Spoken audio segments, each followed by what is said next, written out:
Doa mustajab dalam sujud yang terakhir. Doa ni sangat pendek dan kita boleh baca setiap kali kita sujud ataupun mana-mana sujud yang diizinkan oleh Allah Subhanahu Wa Taala.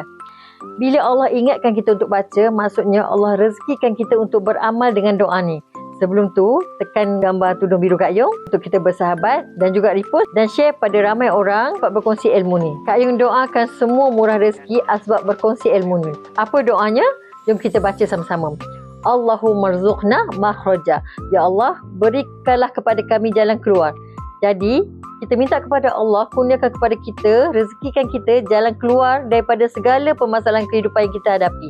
Mungkin kalau rezeki kita sedang sempit, kita minta Allah lapangkan. Kalau kita sakit, minta Allah jalan keluar untuk diafiatkan. Jika kita tengah susah, minta Allah jalan keluar untuk disenangkan. So, boleh beramal dengan doa ni pada setiap sujud kita, 11 kali pada sujud yang terakhir, insya-Allah. Komen Alhamdulillah. Jika rasa perkongsian Kak Yu ini bermanfaat, sharekan kepada kawan-kawan anda semua supaya sama-sama dapat manfaat. Ingat, sebaik-baik manusia adalah manusia yang memberi manfaat untuk ramai orang lain. Percaya hidup penuh keajaiban. Assalamualaikum.